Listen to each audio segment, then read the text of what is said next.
কোর্টরুমের ভিতরে তখন একদম টান টান উত্তেজনা, চারদিকে নিস্তব্ধতা, কিন্তু সেই নীরবতার মধ্যেই যেন লুকিয়ে আছে বিস্ফোরণের অপেক্ষা।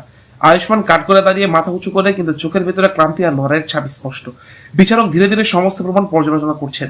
একদিকে শ্যামের দেওয়া তথাকথিত প্রমাণ, অন্যদিকে কুসুমের খুঁজে পাওয়া অসঙ্গতি।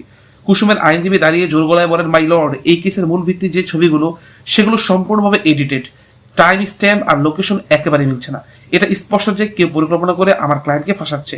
পুরো কোর্টরুমে গুঞ্জন শুরু হয়ে যায়। শ্যামের মুখের আত্মবিশ্বাস ধীরে ধীরে ভেঙে পড়তে থাকে। আইনজীবী আবার বলেন, এবং শুধু তাই নয়, আমরা প্রমাণ পেয়েছি এই ছবি তৈরি করা হয়েছে একটি নির্দিষ্ট ডিভাইস থেকে, এবং সেই ডিভাইসটি কার তা এখন কোর্টের সামনে উপস্থাপন করা হবে।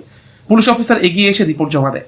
বিচারক রিপোর্ট দেখে কিছুক্ষণ নীরব থাকেন, তারপর ধীরে ধীরে গম্ভীর গলায় বলেন, এই কোর্টের মধ্যে অভিযুক্ত আয়ুষ্মান গাঙ্গুলির বিরুদ্ধে আনা অভিযোগ প্রমাণিত হয়নি, বরং প্রমাণ থেকে স্পষ্ট যে তাকে পরিকল্পিতভাবে ফাঁসানো হয়েছে।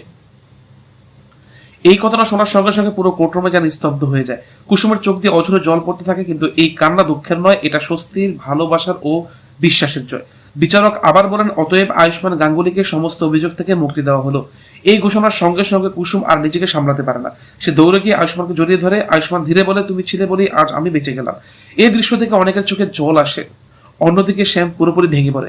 পুলিশ তাকে গ্রেফতার করে নিয়ে যেতে শুরু করে। শ্যাম চিৎকার করে বলে, কুসুম, তুমি জিতছ আজ, কিন্তু খেলা শেষ হয়নি। কুসুম শান্ত চোখে তাকিয়ে বলে, সত্যের খেলায় শেষ পর্যন্ত সত্যই জেতে। এরপর দৃশ্য থেকে কেটে যায় গাঙ্গুলি বাড়িতে ফিরে সবাই আয়ুষ্মানকে ঘিরে ধরে। এতদিনের ভয়, দুশ্চিন্তা সব মিলিয়ে এক আবেগ ঘন পরিবেশ তৈরি হয়। ইন্দ্রাণী গাঙ্গুলি প্রথমবারের মতো নরম হয়ে আসে। সে ধীরে বলে, আমি ভুল করেছি কুসুম, তোমাকে বুঝতে পারিনি। কুসুম চুপচাপ মাথা নিচু করে থাকে। রাত গভীর হয়। সবাই ধীরে ধীরে নিজ ঘরে চলে যায়। আয়ুষ্মান একা বারান্দায় দাঁড়িয়ে থাকে। তার চোখে ক্লান্তি, শরীরের জন্য আর চলতেই চায় না। ঠিক তখনই কুসুম এসে তার পাশে দাঁড়ায়। সে নরম গলায় বলে, এত কিছু হয়ে গেল, এখন একটু বিশ্রাম নাও। আয়ুষ্মান কুসুমের দিকে তাকায়। সেই দৃশ্যতে কৃতজ্ঞতা, ভালোবাসা আর এক অদ্ভুত শান্তি। সে ধীরে বলে, আজ আমি খুব ক্লান্ত কুসুম, অনেক লড়াই করেছি, একটু শান্তি চাই। কুসুম কিছু না বলে তাকে ঘরের ভেতরে নিয়ে যায়। ঘরের ভেতর নরম আলো, এক অদ্ভুত শান্ত পরিবেশ। আয়ুষ্মান বিছানায় বসে পড়ে। তারপর হঠাৎ কুসুমের দিকে তাকিয়ে খুব নরম গলায় বলে, আজ আমি একটু তোমার কোলেতে মাথা রেখে ঘুমাতে পারি। এই কথাটা শুনে কুসুম কিছুক্ষণ স্থির হয়ে যায়। তার চোখে জল এসে যায়, কিন্তু সে হাসে। ধীরে বসে পড়ে বিছানায়। আয়ুষ্মান তার মাথা কুসুমের কোলে রাখে। কুসুম আলতো করে চুল হাত বোলাতে থাকে। এই প্রথমবার এত ঝড়, এত লড়াইয়ের পর তার দুজন একসাথে শান্তি খুঁজে পায়।